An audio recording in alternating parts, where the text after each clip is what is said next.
자, 그러면 이 하나님의 아들이라는 표현과 사람의 아들이라는 표현은 어떻게 서로 연결될 수 있을까요? 사람의 아들이라는 표현 안에는 인자가 겪을 고난의 내용들이 포함되어 있지만 이 하나님의 아들이라는 표현 안에는 영광스러운 모습이 드러날 뿐 고난에 대한 이야기들은 나타나지 않습니다. 그런데 이 둘 사이를 연결할 수 있는 한 중요한 비유 말씀이 마가복음 12장 말씀에 기록되어 있습니다. 마가복음 12장 1절부터 이어지는 말씀은 포도원 비유로 잘 알려져 있는 말씀입니다. 주인이 농부들에게 포도원을 주고 떠납니다. 얼마 지나 포도원에서 난 소출을 좀 받을 수 있을까 해서 종들을 보냅니다. 이 악한 포도원 농부들은 그 종들을 매를 치고 혹은 죽이기까지 합니다. 그래서 포도원 주인은 자기의 아들을 보냅니다. 여기에 표현되어 있는 문구가 사랑하는 아들이라는 표현입니다. 농부들은 이 사랑하는 아들을 상속자다.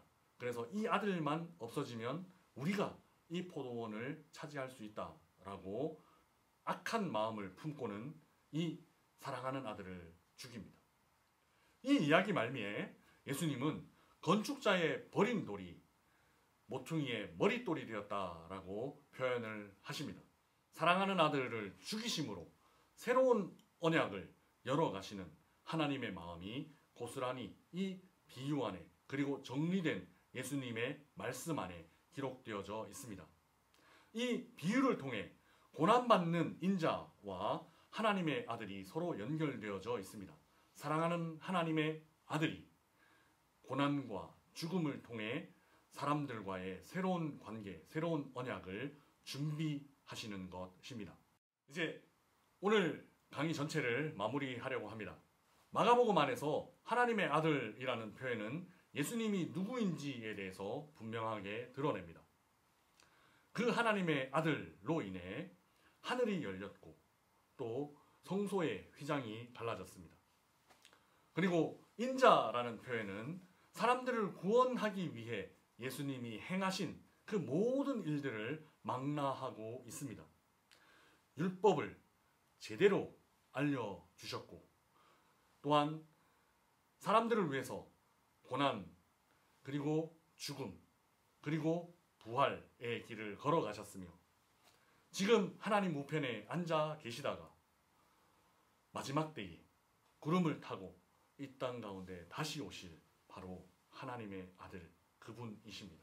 그렇게 하나님의 아들과 사람의 아들은 서로 다른 지점을 향하여 있지 않습니다. 예수님의 원래 모습인 하나님의 아들 그리고 사람의 아들로 태어나셨지만 그가 어떤 권위와 어떤 일을 하실지에 대한 설명을 통해서 이 사람의 아들은 하나님의 아들로 점차 승화되어 가고 있습니다.